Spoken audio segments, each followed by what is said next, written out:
Hi, and welcome to the Changing Perspectives podcast, the show where we discuss a variety of topics, including grief, parenting, relationships, mental health, and pop culture. Join us and explore a number of changing perspectives. We're your hosts, Jenny and Josh Brennan. Hi, Jenny. Hello. What's happening? Nothing. Are you going to be able to do this? You seem like you're struggling allergy-wise over there. Do you have the COVID? I don't have the COVID. At least I don't think so. Okay. I'm just a little bit stuffy, kind of. No, you look like you need an allergy medicine. Yeah. Yeah. You were just saying I should do a daily one. Mm-hmm. Yep. Yeah. Again, riveting podcast. Welcome to episode 81, everybody. We hope you're doing well. We hope you enjoyed last week's relationship topic. We're so very excited to bring to you guys this week another interview episode. But before we get into that, we just wanted to remind everyone to sign up for the newsletter.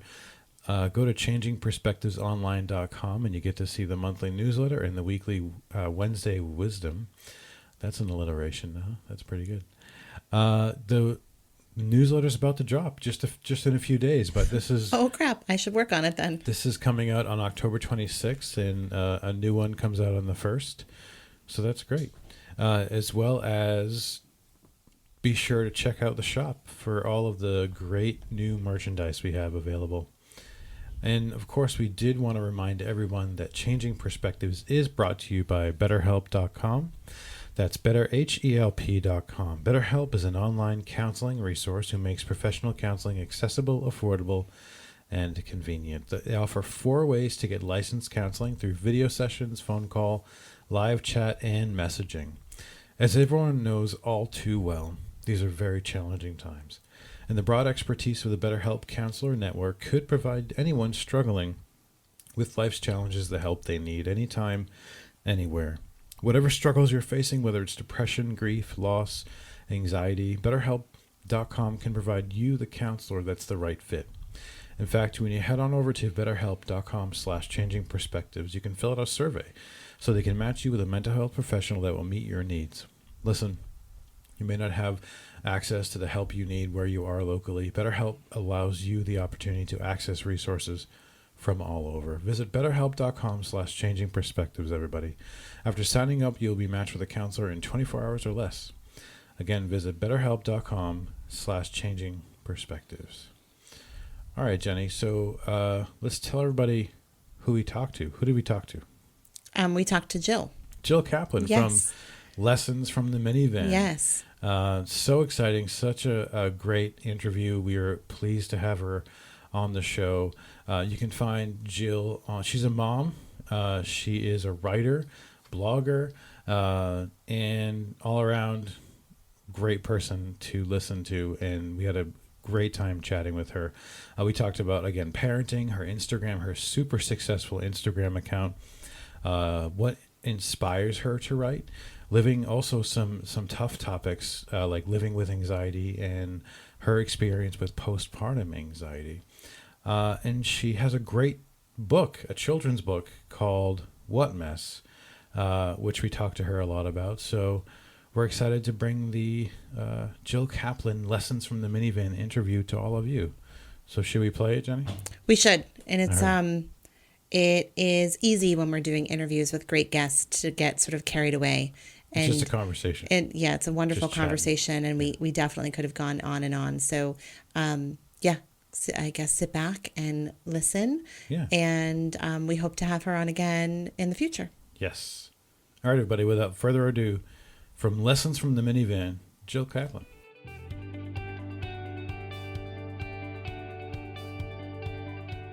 All right, Changing Perspectives fans, please help us welcome author, blogger, meme guru. She's the creative master behind Lessons from the Minivan, Jill Kaplan. Hey, Jill.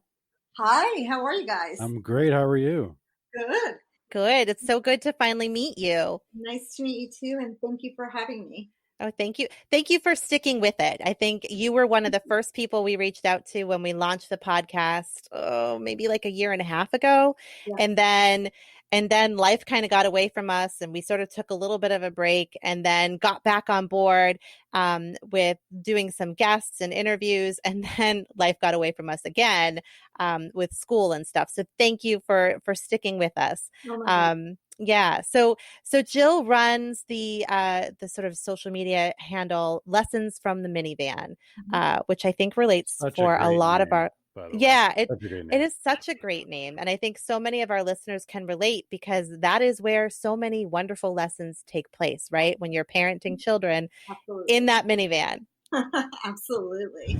So tell us a little bit about yourself and kind of the evolution of Lessons from the Minivan. Like, how long have you been doing this? How long has that been around? Kind of where did it come from? So, I'm a recovering attorney. Oh, I like that. Recovering attorney. Okay. So I was practicing law, and then I became a professor. I don't like the litigation part, and I became a professor for a while, and I was just changing hats all the time to be with my kids Yep.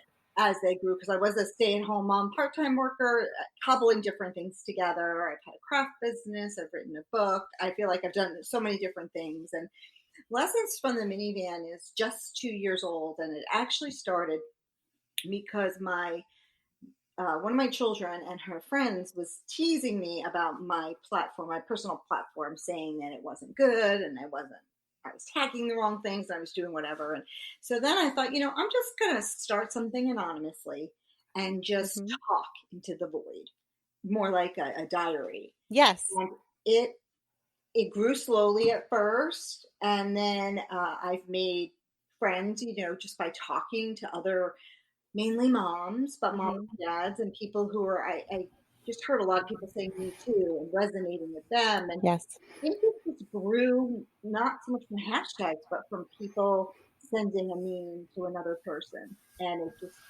organically grew. And then I just said, you know what? I'm just going to say whatever it is that's on my mind at the time.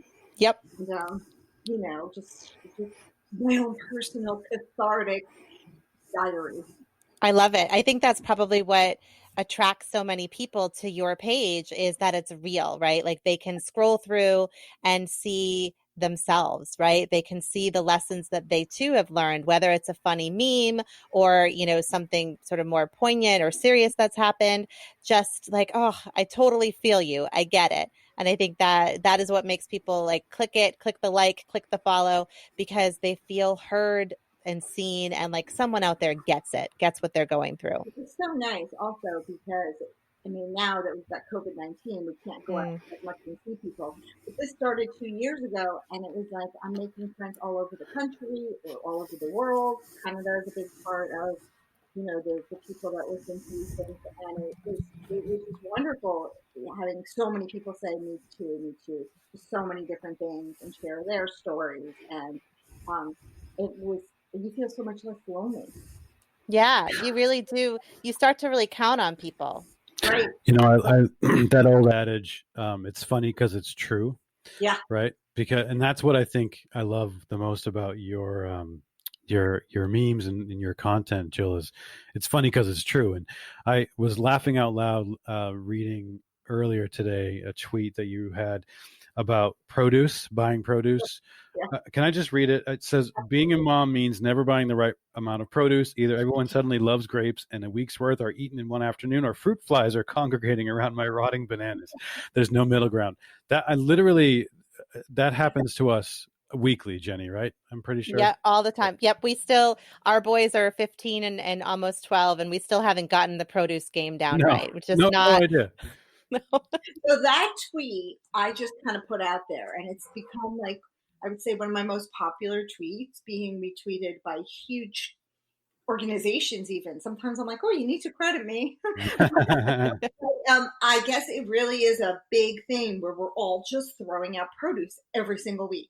Yes. Or like being like, oh my gosh, I just went to the grocery store. What do you mean we're out of the grapes or whatever the fruit of the week is? Yeah. And then they hate whatever they loved last week. They hate it this week. And it's like, wait a minute, you still want us to buy that? You didn't tell. I didn't know. We just did the grocery list. That happens all I the think time. Well, it happened to us literally yesterday. So we one of the sort of byproducts of COVID and the pandemic is that we started doing a lot more sort of online grocery shopping and having groceries delivered. And we're still doing that because it's just easier.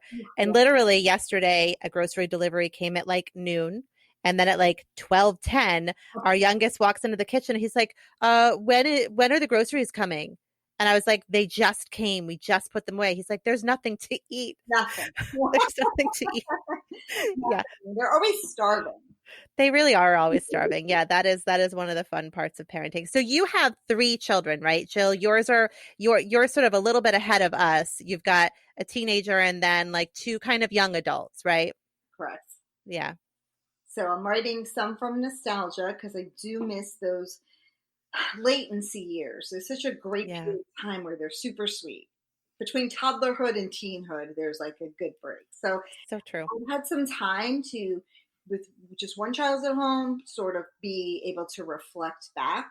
And some of it I'm writing from journals that I kept Yep. for my children, and some are just memories I have that I've never really been able to explore or write. And then, like I said, my memes are pretty off the cuff. I don't really plan them. I do plan my big articles that will go with the meme, but sometimes the meme comes first, and then I'll write an article. Or someone might say, "Can you elaborate on this?" And I'm like, Yes.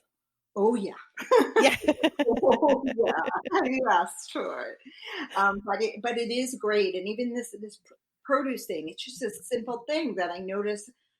The bananas are rotting, or the fruit flies, or I keep putting them in the freezer and they're falling on my head, or like, all these just different mundane things that are annoying. They're not just annoying in my house. Yeah. And I didn't know that by visiting neighbors, because everybody will, like, somebody comes over your house, you got to throw that out. You're not going to Exactly. fruit flies. So I really just thought it was kind of me, but it's not. It's the whole world. So that's Yeah. wonderful to hear. Well, yeah, so much of what you write is so relatable. And I think that's the beauty of social media, is that we get to sort of connect with people who are having shared experiences that maybe we wouldn't really know about otherwise. Right. So I appreciate that. And speaking of writing, you actually have written a book. Yeah, tell us about your book, because it's a wonderful concept. So I wrote a book called What Mess, and it's about, I'm just showing it to you, it's about my 2 girls. And the concept is that I kept telling my daughter, my middle child, really, this was, to clean up her room. And then she would tell me, "It's all clean, mommy." And I'd go in and look, and there'd be like a corner of teddy bears, and dolls are out, and everything's out still. And I'd be like, "But I asked you to clean your room. This is not clean." And she's like, "I don't know what you're talking about," And then she'd go back, she'd try again. And so What Mess is like just a silly exaggeration of that, where like you've also got paints and pens out and glue. And then for each thing, the child justifies it. It's told from the child's perspective. And Oh. mom comes in and says, "Clean up the mess." And the child's like, "Well, it can't be my teddy bears because they're taking a nap and then they're going to have story time." And then the mom's like, "This is, this room is a pigsty." And the kid's like, "It can't be my glitter glue and my paints. I'm in the middle of a super special project. Mommy, you must know that." And so the cool thing is that each thing that the child justifies, she says, "Mom, you must know that." So pre-readers can sort of anticipate what's going to happen. And it becomes super silly. And then in the end, she finds a dirty sock inside her princess tent and puts that in the laundry, and she cleaned up. I love that. That's great. That is all really about perspective, right? Like, Perspective. it's all about perspective. So I love that. Thank you. And it's really like, if you get down on their level, and it's hard to, because you're trying to like clean your house and keep things orderly in your mind. But if you get down on their level and you see that it is orderly in your mind, everything changes. So it is really all about perspective. And that really speaks to Jenny and I, Jill, because in a past life, Jenny and I were both preschool teachers. Before we moved on to other professions. But I love the idea of that, and the fact that you had, the thought to put in those repetition. That's great for those early readers, and I love that. And the story's great too. That's excellent. Thank you. And so the fun part was, so you write your book. It takes a while. It takes like a long time to write a book from like Hmm. manuscript. And then I actually had an agent to do the illustrations. But in my mind, I wanted the illustrations to be of my children Yeah. and their rooms. And I learned this, but when you're an author, you kind of sell your manuscript and then the illustrator can do what they want. It could be Right. a small family or whatever. So I didn't even go that route. I went with a local publisher and a local artist who was able to encapsulate what my two girls together would look like and then Oh, I love that. rooms. So like in every different page or every different scene, it's like some of the stuff that they actually would wear or what would be in their room. And here's Oh my gosh. So it's really real. it's really real for them. Yeah. Like that's one of their bookcases sort of encapsulated and the room kind of looked like that. And so it's a really cute tribute to my two daughters, my older Oh. son. And yeah, so that was for them. And then I was have a whole plan for my son, and I just got so busy that I Yes. didn't write that book yet. I shouldn't say never. I was gonna correct you and say yet. You just Yeah. haven't done it yet. I haven't done it yet. Yeah. But yeah, I love the What Mess story. Oh, I love that. And so we will put the link in our show notes so people can buy that book, because I think, yeah, it's a great book that I think many parents can relate to. How many of us have said to our kids, like, go clean your room. It's a mess. And how many kids stand there saying, how can it be a mess? It can't be the teddy bears. Mom must know how important they are to me, right? I think we did that today with our youngest. I said, he got home from school and he's like, what do I need to do today? I said, you need to clean your room. It's a mess. And he was like, how's it a mess? What's a mess? What's Right. a mess? Right. Yeah. And he's 12. And so at Yes. once the mom says it's a pigsty and the child is like, what? Oh yeah, there's a picture for those. We're on video, so we can see each other for this. So that's a little photo of the little girl, sort of with her little thought bubble, and it's pigs, and she looks so confused, like, what does that mean? What's a pigsty? So again, perspective and the use of our language is so important. It really is. It really Yeah. is. And writing this book taught me as well. Because I've always written my whole life, and I became an attorney, and then you're just always writing. Right. But as I wrote this, I even gained perspective because I was the one saying clean your room. Right. I was the one looking at this mess, saying, "My goodness, it's not clean." So right. it was a lot of fun to write it and have it published and do it all locally. That was super fun. And what was your daughter's response to that? How did they feel having this book about them that really kind of is about them, right? Like their sort of image sort of encapsulated into one person and sort of snapshots from their room.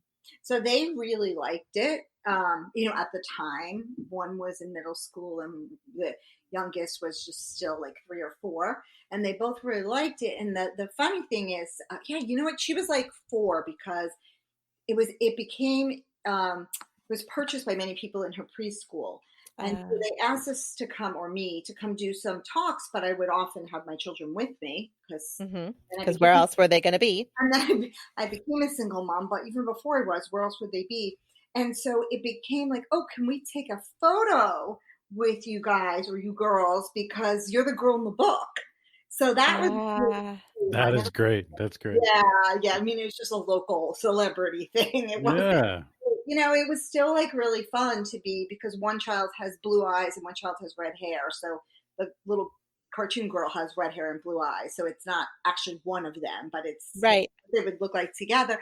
And that was really fun. It was fun to go around to the preschools. And then one other thing that was super fun that I did for a while was talk to like 4th, 5th, 6th graders about writing a book.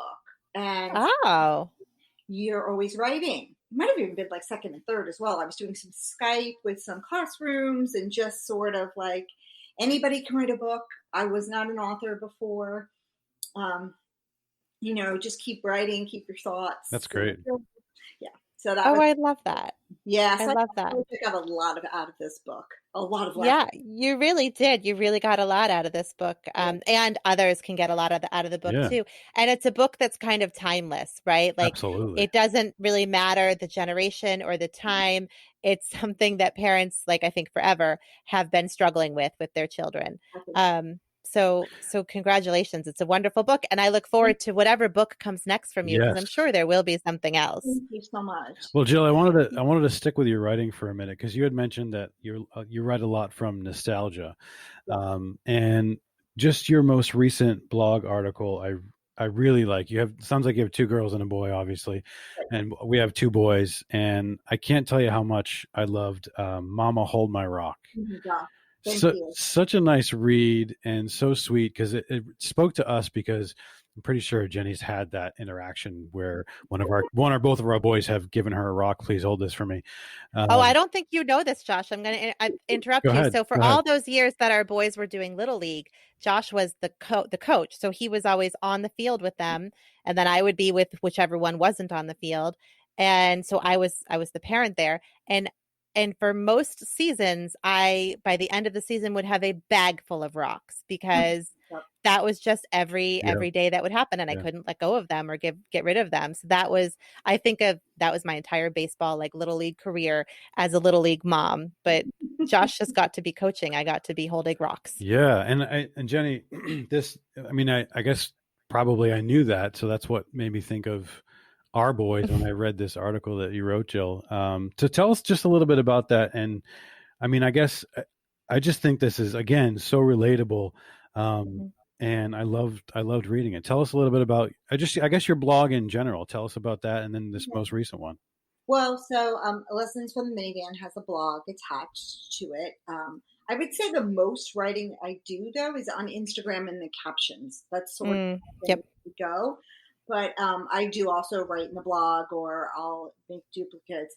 And so my oldest child is a boy, and he lives across the country, and he's out of college and working. And so I came across this rock. I mean, this is what happened. I came across it, and then I remembered, so I recently came across it. I remembered having the hold my rock, hold my stick, hold my Hmm. shovel, hold my this, and your coat's pockets are weighed down. And so this spread with my children is 8 year and a half between the first two, but 8, 6.5 years, and then so there's a big spread there. Yep. And so I always had the baby in tow, and I just remember, all of a sudden I just kind of remembered that day, that incident, how it was like another special rock. And then when he wanted me to go downstairs and find it, and I'm looking at the I have no idea what the heck he's talking about. And I'm so tired, and the oldest tends to take on a lot of the weight. So I've got Yeah. two girls who were more dramatic. He was super quiet, and that could be boy girl thing. And then he was the Mhm. oldest. So he asked me for the least. He was really Mm. demanding. And when I went down there and I was looking for the super special rock that he gave me, I felt terrible because I couldn't find it. They all looked the same. Sure. And so when he came down to be with me, I was just so exhausted. It was just one of those days where I had recently had my third child, so the C-section still hurt, and I got everybody bathed and the pajamas, and what a chore that is. And you're just Yep. like, whoa, I'm done. And then a child comes and asks you for something, and you're like, no, Right. no more. But so, I went back to, I knew I had a pile. I knew I didn't get rid of it, but I could not identify what was special. And because it was special, in his mind. And then he came down to help me. And I'm literally in tears of frustration and exhaustion and just feeling like a failure because I don't want to let him down. Yeah. And he picks it up out of the pile and is like, "You found it." Aren't you happy, Mom? Aren't you crying tears of joy? And it's so funny because I did keep it because I thought he was going to check on that rock again. Hmm. And then all these years later, I don't know if he even remembers. But that's like the most heartwarming thing I think that I can have is that rock. Yeah. Oh, that's beautiful. But at the time, it So was like it's trash. I thought Yeah. that same thing, Jill, when I read it. I said, I wonder if he remembers now. So does he read your stuff? Does he know about this? Does he remember? So they don't read my stuff. I started anonymously with my youngest knowing, but she doesn't really read it either because she says I'm not your audience. So that's, but they will read it eventually. And I try very hard to make everything about my perspective, Yep. not about them. And so, Right, right. I'm posing them in any way, and there's no photos of them on there, but Um, I should send it to him, but mostly like, he knows it exists, but I don't know what they think. I mean, I don't even think he knows I have that many followers because I started it and he's like, on social media. Yeah, they're still in their own world, but I think, these are kind of wonderful gifts too. Like when they do get older, Yeah. you're really encapsulating so many moments in time that maybe they do remember, maybe they don't, maybe reading about them will help jog their memory, but like what a wonderful kind of gift to Mm, be able to give them. And I think, thank you. I think even if they don't remember the specific thing, it's like that they know that their mom always loved them. Yeah. mhm. They're all like sort of in a phase now where like mom's the worst. Not all three of them, but it's like it happens in the teens and Yep. whatever. And then it feels like to them like they're unloved or you didn't care. Somehow Right. you did something wrong and you didn't care. And I'm Yeah. sassy about it a lot because we're all exhausted and of course we care, you know. But Right. then a little thing happens like this rock and it just the story just kind of came out and people were like, now I'm crying too. I was actually Yes. at the end of writing it. I was crying and I said I'm crying now, even in the article. And then I just put it out there, not knowing. I never really know what's going to be Hmm. a big thing, Right. and that turned out to be her view from home picked it up, so it got more publicized. But it's really really nice to have moms, and it tends to be the mothers of boys that are saying, Mhm. I've got rocks, I've got sticks, they're all over my house. I like get rid of them when no one's looking. I don't know what's Yeah. important and what's not important, so. It's funny. I actually have three rocks over on my bureau that I like. They're from the baseball days, and I don't know why I kept those ones, but I feel like I can't throw them out. They're just sitting on my bureau. I'm sure our 12-year-old doesn't know that I've kept his rocks, but I don't know. They're just little pieces of like childhood and those little moments that you want to hold on to. Right. So I appreciate folks like you who can write about that stuff and just be really relatable and honest because it's so nice to feel connected and feel like, oh yeah, someone totally gets that experience of carrying around these rocks and not knowing which one is special. My Um, son also played baseball, and I know those are long days. It's a long season, yeah. and it rained. They play in the rain and the mud. Hmm. Pretty close to each other in the Northeast, and the weather's not always ideal. And I know about hanging out in that field for hours and hours Yes. and hours, and then you're collecting rocks, which are weighing you down. So I love hearing Right. your story as well, because you've got these three rocks on your bureau. Your kids have no idea why, and Mhm. you come across, me kind of telling a similar story, and it's like, oh, they are special. Yeah, like, and I see those rocks every day, and it doesn't really register, that they are special. So I think that that's part of the reason people enjoy reading other people's sort of stories because it forces you to kind of pause from the craziness of your own life and sort of reflect on things and see the good, right? Like just kind of experience it and feel it. So I appreciate that. So I, I'm gonna go look lovingly at the rocks on my bureau after yeah. this. Well, I think as parents, it's really easy for us to think that we're just doing it in a vacuum, Yeah. right? Yeah. And on our own, no one else has the same. We're just on our own. But when folks like you, Jill, and Jenny has written a lot of stuff related to parenting, you both are able to let us know that we're not alone, and we like, oh, Mhm. this is not my story, but it certainly sounds like it, and I can get a lot of joy from reading it. So it It's was it so was fun for me to read for sure. Thank you. And as the author, I'm just going to say that I love hearing your feedback because that means I'm not alone. Right, exactly. Because You know? because it's an interesting thing we do as writers, right? We just kind of write something that often is very kind of personal in that like there's real feelings and emotions that we're going through as we're writing it. And then we just put it out there, right? And we don't know, is it going to resonate with someone? Is it going to be meaningful to someone? Is it just going to kind of sit there? We don't know. So I get that it is really meaningful to kind of hear where it's landing with people. I think one of the areas that you do land really kind of on point with a lot of people is around the topic of anxiety because you are someone who is um, what I wish more people could be, which is really honest about anxiety. And I think anyone who's listening right now knows either themselves or someone really close to them who struggles with anxiety, who lives with anxiety. And you are someone who does that and talks so openly about that. Was that always something you did? Or did that sort of grow over time? That grew over time. Yeah. I would say so. I've been anxious my whole life, but Hmm. I didn't know I was anxious. And um, when I was growing up, it was not common for people to go to therapy or get help. Yep.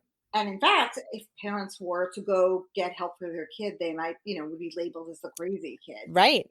Parents were reluctant to really do that unless your child was in a dire situation. And Hmm.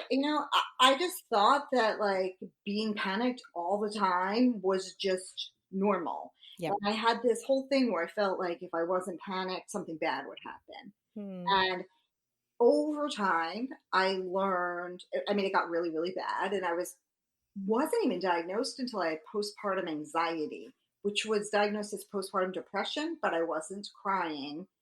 I was vacuuming at like 2 in the morning. I was making homemade baby food to pour into ice cube trays, and I was working as an attorney. Hmm. I had my own firm with my ex-husband, and so we were trying to run that. Then we had a baby. We weren't planning this to all happen at the same time, Hmm. and I was just really, I guess, overwhelmed. And then by the time he was 10 months, it was just like I can't do this anymore. And then the diagnosis was postpartum depression, which Hmm. is now, like I said, PPA. And I was prescribed Paxil, and the fog cleared. Yeah. It just lifted, and it was just wonderful. Like I had no idea. All these years, I had thought like if you go on these drugs, you're going to be sort of drunk or Yep. like euphoria. But it wasn't euphoria. It was just all that nonsense and inside inner chatter just kind of quelled. Yes. And so I didn't tell anybody. I guess I told like my friends because some other people were prescribed it. But the thought then was you need to come right off it. I Right. came off it as soon as I could. And then I was unexpectedly pregnant with my second child. And at that point, I was like, I can't go through this again. And so I Yep. asked the OB, could I have this medicine before I give birth to her?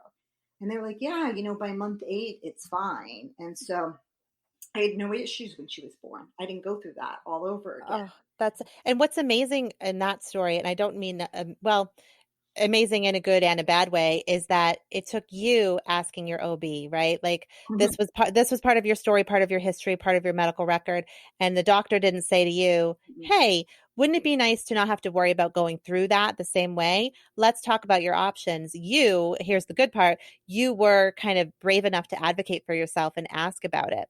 Well, it was so bad. Yeah. But again, I was only getting put on it for this short period of postpartum time. And my mom had severe postpartum depression and unchecked, completely unchecked Yep. back in like the early 70s, I think, because she had me and then my sister, and then it was just mayhem. And Yeah. then there was definitely no help for her. So she just had to like live through it between crying and anxiety and being overwhelmed and being angry. So I didn't want to, I have the family history, but nobody said anything. It's super common. And then even when I had my third child, I had to ask. And I Wow. needed it in between because my brain chemistry never went back to zero. Sure. You know, Well, it sounds like you had always had this anxiety, I mean, right? there was So, issues anyway. So I was yep. like, why can't I have this just for life? Hmm. And then different medications were played with, but honestly, the best dose that I'm on now and never coming off of is the dose I had originally at Paxil. No other drug. This is what Yep. I'm staying on. And I'm very open about it because you really do struggle. You really do feel like life might be better off without you. Yep. You can't accomplish things. It's some serious dark thoughts, and it Yep. doesn't always come in the form of crying. That's Right. that's the misnomer. And I think when you are living and existing in a world where people aren't talking about it and being open and honest about it, and you're having those thoughts, it's made worse because you think like, I'm the only person Mhm. feeling this way. Like, gosh, I'm crazy. Nobody else is thinking this or feeling this. And that's why it's so powerful and important that people are talking about it and saying like, no, look, I get it. I've been there. I've been on medication. I've tried lots of medications. This is the one that works for me. And I'm not, you said, I'm not ever going off it, because you know what it's like to have that fog lifted Right. and to be And really in a place where you're like, oh, I'm myself. This is me. right. This is me. This is my brain chemistry, and I'm fine. I mean, if you have asthma, you get an inhaler. Exactly. Mm-hmm. Maybe it's in my head that I can't breathe. Right. So, Right. and what's this in my head anyway? One of the things I'm about to talk about that I hadn't before, but it goes with postpartum anxiety, is with my third child. So I had been on and off Paxil, and then I had tried other things that didn't really work. And we were mixing things up because I'm autoimmune. So I felt like I was yo-yoing because I had been on steroids for autoimmune, which Yes. give you a terrible psychological. Yep. Yep. It's horrible. So that's a whole other story. But one of the things I didn't know until I became friends with on social media with other moms is that part of the postpartum experience is something called intrusive thoughts, where you feel like you might hurt your child. Yep. Somehow. And it was the scariest thing with my third child, because once again, no doctor said, we really need to have you on this dose because this is what the history is. Nobody said anything. And I think I already was on something, but not the correct dose. And I remember looking at her and thinking, oh my God, I'm going to hit her. I've never hit anybody, and I'm, oh my God. And I said to my then husband, like, you need to take her from me. But the thing is, and I told him, I feel like I'm going to hit her. He's like, yep. What? Why would you hit her? That makes no sense. And I didn't even ever tell a doctor because I didn't know other people thought this. Right. And it passed. It passed within the first week, I would say. It was like very quick, but it was very intense and obsessive, because my brain would be like, no, you're not. Yes, you are. No, you're not. Yes, you are. You literally feel crazy. And you're looking at this little person thinking, oh my God, I'm going to hit her. And I didn't know people have this where they feel like they're going to throw their baby off a bridge, or just these horrible things that you're not going to do. You're never going to do it, but you're terrified to tell anybody, because that sounds like social services is going exactly. to child away. Yep, exactly. Yeah. And I think that those are important things to talk about, right? Like I see a lot of postpartum moms in my practice, and a lot of moms in general with anxiety. And those two things are always a struggle for them. One, talking about medication and thinking about medication, and two, sharing the sort of anxious, intrusive, really kind of obsessive compulsive thoughts that come with it that make them feel crazy, but really are so very common. Mm-hmm. And so I think when you see it on social media as opposed to going to a doctor, and if you've gone to a doctor about it, I'm getting a lot of, oh my gosh, me too. So I haven't talked so much about intrusive thoughts, but other social media moms have. And I'm going to share my story as well, just to say, hey, I just learned about this. My youngest is 15, but this did happen to me with one of my children. And it is absolutely terrifying. Yep. And just to know that this is there, I wish an OB would say, okay, so this is what you can expect after birth, and not just the physical. Because they don't tell you, they tell you you might be sad. They don't tell you about anxiety. I haven't been rage, but I've learned about postpartum rage online. They don't tell you about these intrusive thoughts, which, although I've had anxiety my whole life, I never had the intrusive OCD thing. It was a specific postpartum thing, and it turns out it's common. Right. Yeah. But nobody wants to talk about that. As the non-mom in the group, I just have a question for both of you. I guess why do you both think that is the deal with OBs and medical professionals? Why don't they have this discussion? I don't know. I mean, I think that you're the psychotherapist, so I'm going to let you talk, Jenny, but I do. My personal opinion is that there has been such a stigma that even the professionals are slowly helping undo the stigma, but it really seems to be in pieces. Yeah, I mean, I think my answer is pretty much the same. I think medical doctors, and I know we have medical doctors listening, please don't get angry. I'm going to make a blanket sweeping generalization. I think that there are many medical doctors who don't themselves fully understand the mental health aspects, because that's not what they're trained in, right? That like they might get a little chapter on it, but they don't spend, years and years specializing in it. Like I know some medical stuff from my clinical training, but I didn't specialize in anything. So I can't go and explain, autoimmune to one of my patients. I'm not a doctor. So I think even in the medical community, there's still stigma and there's still misunderstanding. I see it with my clients all the time. They'll be having something going on and I'll say, I think there's something medical going on. Like I think your hormones are out of whack, or I think maybe you have an autoimmune something going on. Maybe this sounds like a hernia, like a stomach thing. And they will go to the doctor and the doctor will say, "Oh, you have anxiety." It's anxiety. Like anything now that is something you're complaining about must be that you're anxious. So there's still a disconnect there. And I think it's on everyone's like shoulders to continue talking about it, provide education, and continue to sort of learn about it. Yeah. And I think part of it too is people don't want to scare people. That's part of it that I think, and I agree that they probably don't know everything. One of the biggest things I wish that my OBs had done, and I had two children in Virginia, and then my third child here in Vermont.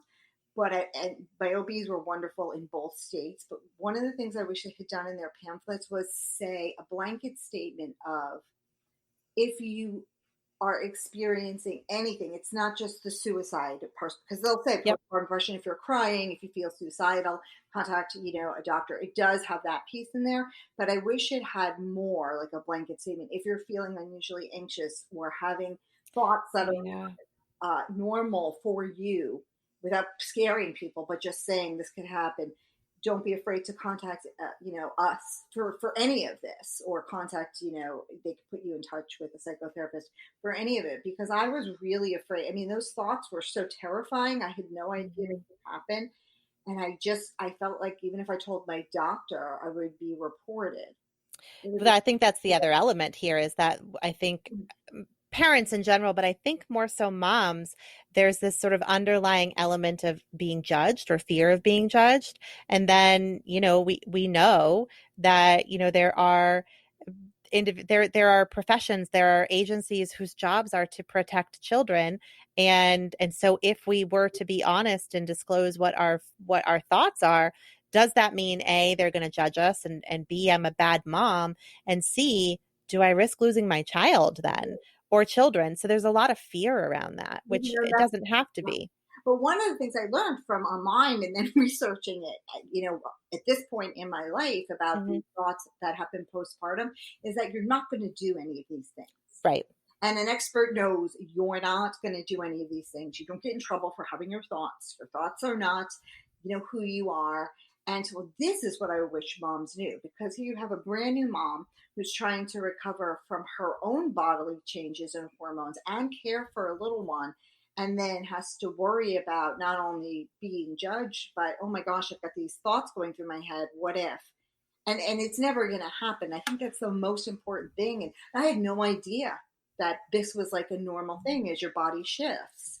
Right. So I guess the takeaway is that. And then, there's nothing wrong with being on an anti-anxiety, antidepressant, whatever it is. My brain chemistry is not always keeping me super happy. And so I take medicine for it so that I feel a lot better. And so I've been sharing my experience with others, because I've had, somewhat of a lonely road, I feel like, and I don't want others to feel so alone. And every single day I get a DM or a comment saying, thank you. Yeah. That's huge. That's huge. Huge. Yeah. I have another question, if you guys will indulge me a little bit. I guess, what advice, Jill, would you have, and Jenny, you can chime in as a professional, but what advice, Jill, would you have for the partner of a mom going through this, and the best way to support a mom that's struggling? That's such a great question. I mean, I think the number one thing that the mom needs is some sleep. Yes. The sleep deprivation adds to the problem so much. And it really is deprivation when you're waking up every 2 hours.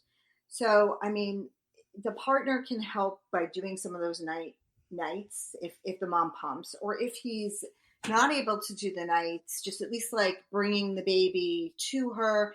Getting food is huge, whether he's making it. A lot of times I'm saying she's the mom and the partner's a he, but it could be a she. But whatever it is, the other partner seems to be working, but arranging to have meals delivered or pasta made or something so that it's not all on the mom. And I think that having your partner reassure you that you're doing a good job without having to ask, like, hey, I don't mind, the house is great, doesn't matter. We've got this great little family. I think that Right. keeps you going. So, I mean, one of the things that made me feel super just off the wall was the sleep deprivation. And especially with my third child, which is probably why I had those thoughts, because I had two others. I had a kindergartner and a second grader. Hmm. And then my mom came and helped for a little bit. My baby was a preemie, and then dad went back to work, and it was just me, and then he came home and wanted to relax. Our marriage failed shortly after that, but it was like he wanted to relax, and I would like flip out. Right.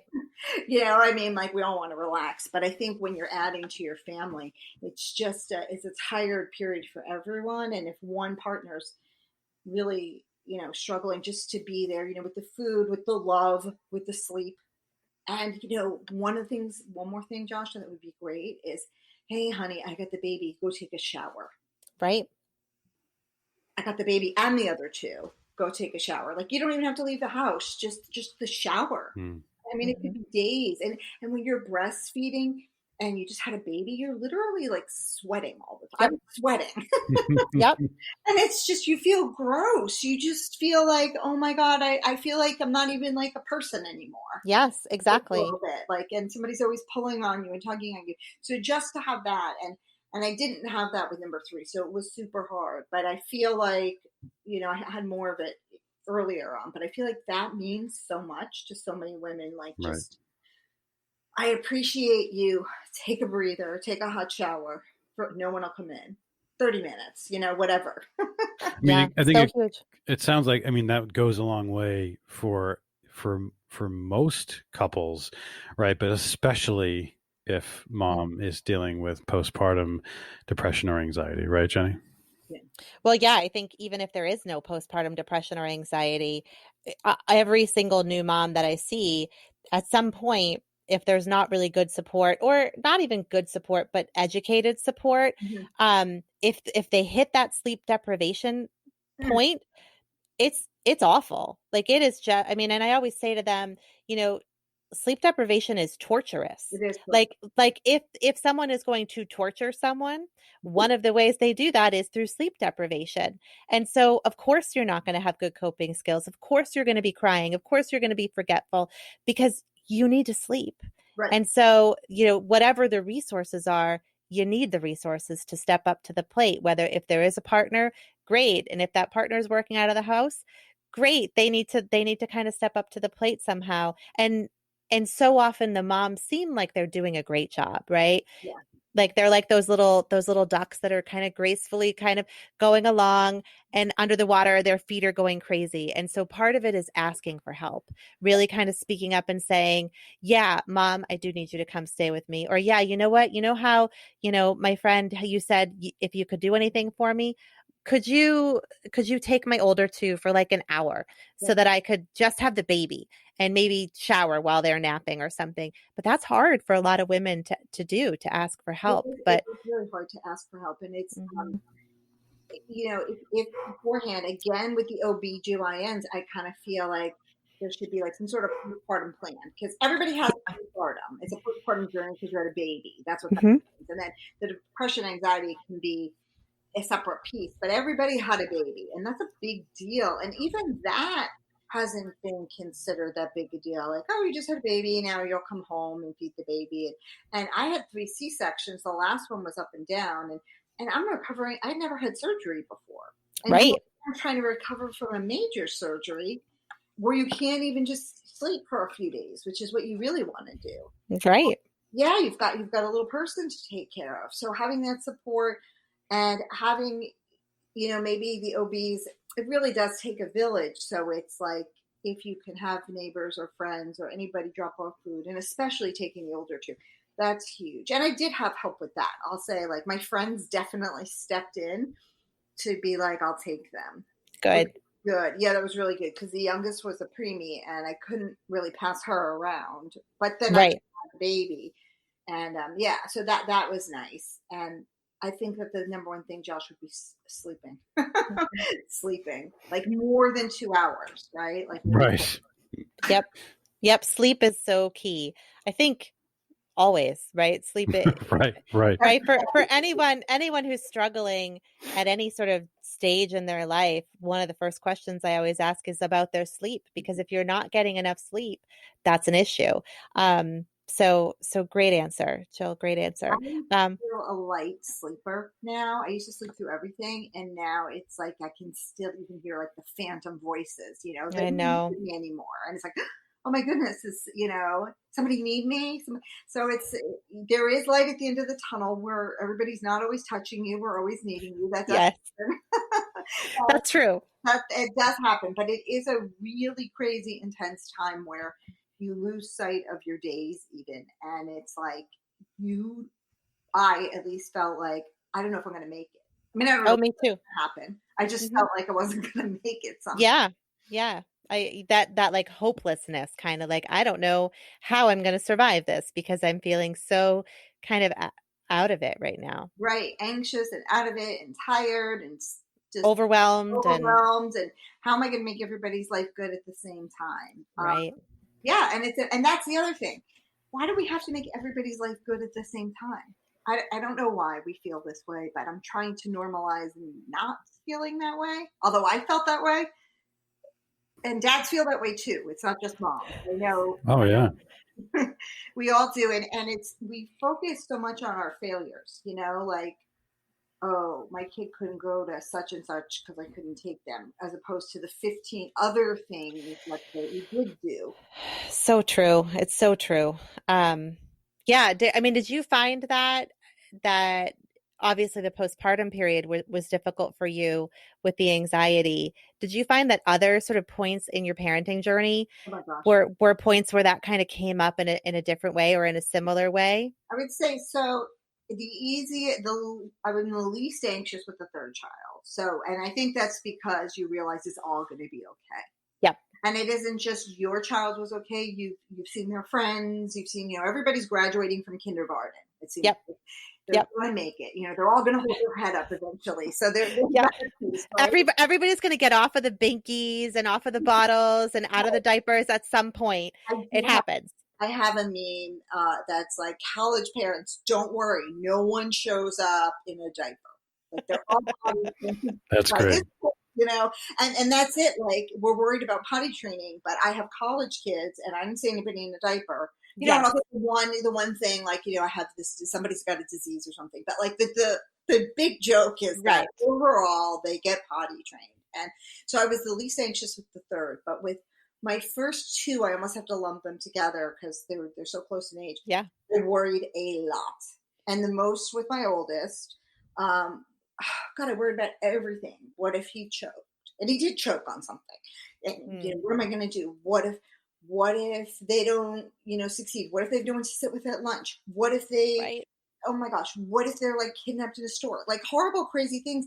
I had these plans. Like, okay, if we're in a store, if anybody ever takes you, you need to lie down on the floor and scream. These plans, like, and it was just like so those are the big things that people worry about. Then the littler things, like, who are they going to sit with at lunch? What Right. if they want to talk to at recess? So then there I am in my head, over worrying for them.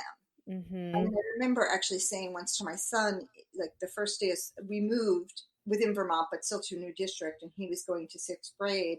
And I said, well, okay, now let's talk about lunch. Who will you sit with? This is before school started. He's like, I don't know, Mom. I'll see when I get there. And I realized that was just a turning point for me, that, like, I'm worrying for him and I'm giving him ideas of worries that he didn't even think of. Right. So, yes, I've been anxious all along. And Yeah. he ended up having wonderful friends that they're still close with across the country and from high school, and they still all visit each other. So, and he's the 23-year-old. So it did work out. He had someone to sit with. Yeah. I think that's so sort of true as a parent, because I struggle with anxiety too, and try not to like borrow anxiety from the future, but sometimes it comes in. But so often there are these moments where you have exchanges with your kids and they help you to sort of see, like, I'm not worried about that thing. You shouldn't be worried about it. Like, it's okay. Like, there's so much we can learn from them about how to not let those worries in. Well, one of the things I do with my youngest, which has not been very popular around here because I'm no longer super mom, and I'm just like, Mm, I went to high school and you're going to be fine, which is like trusting them to do their own thing and make their own mistakes. And yes. I know things are crazy now because of COVID, but even so, they're all in the same boat. It's not like my child is special. We're Right. all in it together, and I'm a lot more relaxed about this because I wrote a whole article about how it's my first pandemic too. I'll send it to you guys if you haven't Yes. seen it. But we don't know what we're doing either. Right. Our parenting was hard enough when we kind of knew because we went to all grade school all the way through, and we grew up and we were once kids, but we've never done this. Right. Yeah, So we're learning alongside them right now. we're learning alongside them. We're panicking about, our future and do we still have a job? Do we still, so our kids, I feel like the kids are more relaxed than the parents Yes. when I read about it or hear about Definitely. it. They're going with the flow. They're Mhm. okay being online, and the parents like, oh my God, they're not going to learn. They're fine. And so that's one of the things that's coming with third child is Mm. knowing it's all going to be okay, or whatever it is. We're all like sort of in this together. And so I've really been like, okay, you do this, and I'm here if you need me, but I don't need to be like right there holding your hand through this. And Yeah. I backed off a few years ago, and so it's been great both ways. First of all, she's totally striving, and second of all, it like cuts the anxiety out because it's not really my job. And really the reverse is your job, right? Like I wrote a meme about that, I think this week, that, I guess I write it better than I'm going to say it. Right. But when you're parenting teens, what's important is to give them enough space to make their own mistakes, Mhm. but make sure that they know that you're going to be there for when they fall, Right. because that's where the learning happens, right? Like they need to make mistakes in order to learn, because at some point life gets really hard, Yeah. Yeah. and you need to have some skills to be able to manage that by then. Absolutely. So, the anxiety is less now that I trust my kids with their own lives. I guess that's like a good way to say it is. Yes, exactly. And even little kids, you can trust them with so much. I just remember just being so anxious Hmm. about everything. And it wasn't, like I said, it was even little things like, who will you sit with? And my children have never even had a friend problem. So I don't even know where that was coming from, but just Right. some scenario that like, what if? It's the what ifs. Yes. So I had them, and then my children had them, and so one of the things I did for my kids is they kept saying what if, especially the first two, what if this and what if that, and probably learned it from me, but Hmm. what I ended up doing was saying, okay, we're going to have a time to deal with this before bed. And you do it. But if you start saying it, go write it down. We'll talk about Yep. it later. So we had the what if time. And it really helped them because half the time they couldn't even remember what they wanted to talk about because it wasn't that big a deal. And if they wrote it down, they didn't have to ruminate about it all day long. Right. That was just an idea I thought I created, but I did not. But I thought I created it because it would be like, when your kid just keeps coming up to you with the same subject and you Yep. resolve it and they're just spinning. So giving them a time gave their brain a rest. So I'd be like, oh, that's a what if. But then I started doing it with myself. Like, Mhm. that's a what if. And I think that, again, learning from my kids, lessons from the minivan, I suppose, Yep. in helping my kids. Well, I was really helping myself because I was like, oh my gosh, I don't know the answer. Just let's not ruminate. But I was able to use that personally. And it was really an experience like, oh my gosh, I do this too. I think about this same Yes. thing all day long. I don't get it resolved. Or you think about why did I say that in a conversation or something Yep. simple. And so the what if time, I've written a little bit about that, and people have been like, oh, I'm going to try that. Oh, that's good, just to write it down. And then you have this what if time. Mine was before bed. That might be too stressful for some people. But we did the what if time, and then we could resolve it. We'd have like, 20 minutes of what if everything that's on your mind, just dump it. And that really, really helped them and me And you, yeah. to like kind of clear our minds so that we could be more present. I think I might start doing that for me, Jill. I don't know. Yeah. Yeah, no, I that's feel a like that really would great work for me. it's a great technique when you've got anxiety, because what it does is it allows the sort of pattern to stop, because you're sending the message like, okay, I've got this. We're not going to lose this worry. We've written it down. Right. We know when we're going to address it, so you can ruminate about it. Then, like, it's on your calendar. We're going to do it tonight. And then you give the sort of rest of your brain, the sort of non-anxious parts of your brain, to sort of kick in and turn on and start to kind of poke holes in that. So then when you do actually sit down with that list, it doesn't quite feel as scary as it did in the moment. It's super interesting the way the brain works. So I have a psychology degree undergrad. I just, Yep. I'm just throwing that out there, but it's not, I don't know where I got this idea. I think it really was just that my children were, it felt like 100 times a day saying the same thing. And I was like, Mm-hmm. yeah. And it worked. And it turns out that like your brain really is happy to know, okay, we're going to address this. Yep. And now I can stop worrying. So that's just a great thing. I think this is such a heavy, heavy time for everybody, just to like, okay, the plan is there is no plan, and that's terrible because we're organizers and schedulers and Right. and doers, and we can't control this. We can't plan. We can't plan for the holidays. That's like one of the biggest things coming up now. This pandemic doesn't care about the holidays. Mm-hmm. What are we going to do? And the thing is, we're going to adapt, and we are going to be flexible. And so on my, feed, that's what I'm trying to say is like, take a deep breath. Yep. And if, you don't see everybody, that's okay. If you're Zooming, it's okay. Just trying to say it's all okay. And I just always kind of try and say that when I'm not feeling like it's not okay myself, but I just try and say that because I know how scary I felt like just living in my body for so long. It just felt like it's generalized anxiety disorder, but I felt like I was afraid of life. And the interesting thing is I'm high performing. So to see me, I seem like I have it all together. Right. So, but inside your brain, my brain's awful. It just never turns off, or it didn't anyway. And I felt bad about almost everything I was doing.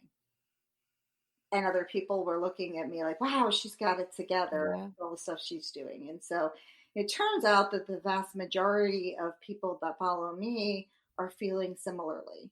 Yeah. And I guess it's just like, let's form this group so that we can normalize things. And so we can, because there's also sort of power in supporting each other too. So it feels good to be, to follow a page like yours, see a meme, see like a microblog, like a post on Instagram, and comment and support these other people who are mostly women, but support that too. That feels good to say like, I feel you. I've been there. There's something really about sort of mutual aid that happens in those pages. So Jill, how can people find you? Because I'm sure that our listeners are like, oh my gosh, who is this woman? Why is she not on my Instagram or my Facebook? How can everyone find you? I can't believe we've been talking. I can't believe an hour went by. We could just chat with you, Jill, for hours and hours, and suddenly we'd have like a 6-hour episode. Oh, I know. It's terrible. Yeah. But yes, how can people find you? So I'm primarily, I feel like I live on Instagram. I feel like that's my home. It's Lessons from the Minivan.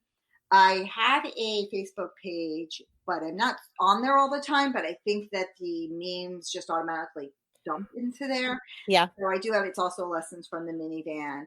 And I would say the best place is Instagram. I also have it's www.lessonsfromtheminivan.com, and it's the blog, which has extra articles, and you can always DM me. I answer all of them.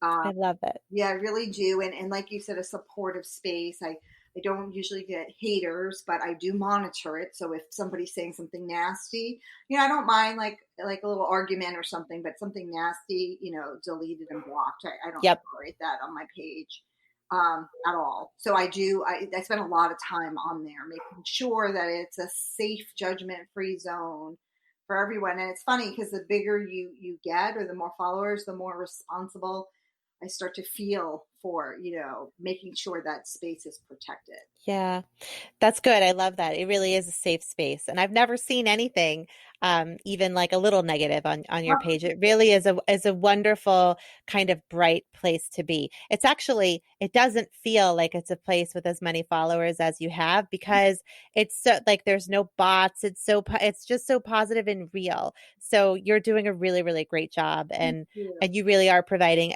a very important service, period, but especially during this time in the pandemic. Right. So important for people to feel connected and supported, and that they have somewhere they can go. They can pick up their phone and just sort of like escape for a little bit and laugh and feel like they are the same as other people. Is huge. So keep doing what you're doing. We're going to link your book, because that's also wonderful. Yes. It's a wonderful resource, great conversation topic for really parents and kids of all ages, because of that perspective piece there. So we'll share that link, and we'll have to do this again, because clearly we could talk forever. I would love to. I would love to. It's been an honor, really. I had a bunch of little notes as we were talking, that questions that we never got to. So we have to have you back. We have to have a part 2 for sure. And maybe the next time we talk, we have a dog in the house that seems to really want to talk to you, because he won't be quiet. I mean, Changing Perspectives listeners know that you can always hear a dog in the background in this in our show. But today he seemed to really want to talk to you. So maybe he can join us next time. His name is Everett. Oh, well, I have Quincy, and Quincy would love to chat with Everett. Oh, excellent. But that's something I love about your podcast, is that some people actually have like a whole big studio. I love that you're very organic. I try to stick with just chatting with organic people, so that our every once in a while, that like a teenager will pop into our recording studio and not know, even though we've got a little sign on, and they'll be like, we have no cereal. We often keep those in because that's what life is like, right? That's perfect. Nobody wants anything sterile, and it's nice to be able to just be yourself. Yeah. So thank you, because you embody that, and that's what we're what we look for when we're talking to folks on our podcast, just other people who are real and who are willing to talk about the hard stuff, because it's so important. So thank you so much for being so open and honest. And there's Everett thanking you again. As well, again, right on cue. So we will certainly, do part 2 at some point, but in the meantime, let's stay connected on social media. Yes. And on behalf of all of our listeners, thank you so much for your time. I really appreciate it. Thank you very, very much. All right. Take care, Jill. Bye.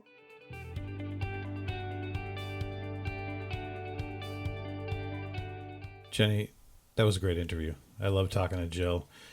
She has lots of great stories and such an interesting perspective on parenting. This is what this is about, right?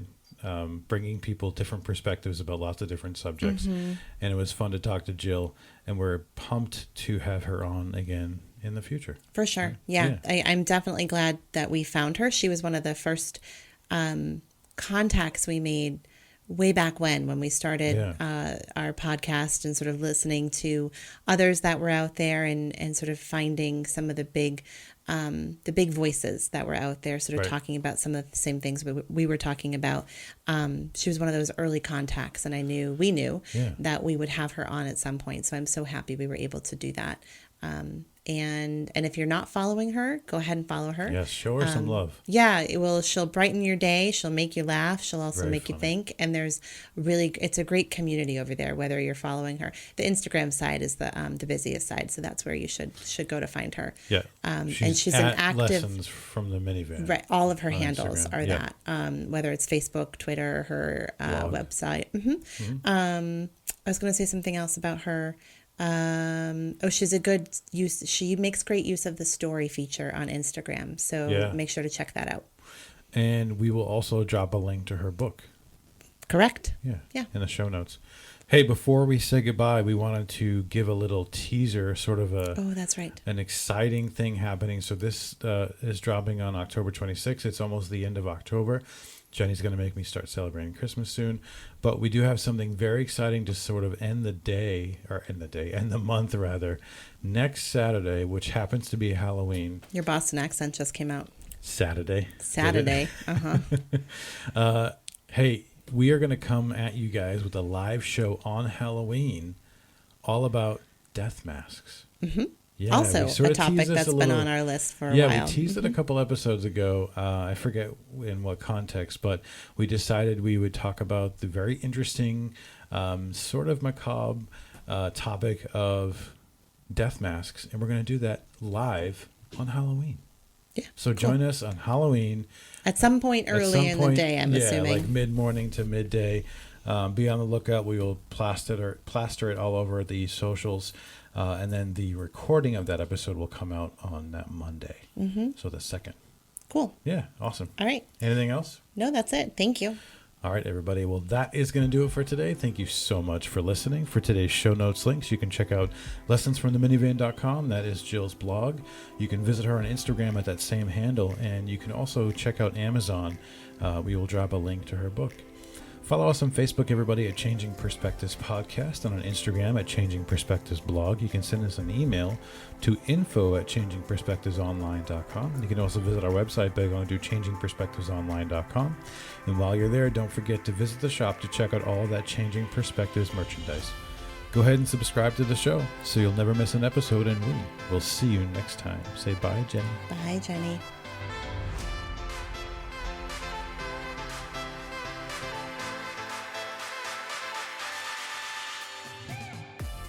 The Changing Perspectives podcast is produced, recorded, and edited by Dizzy Bird Studios. Copyright 2020. Please visit Dizzy Bird Studios on Facebook. Facebook.com/Dizzy Bird Studios.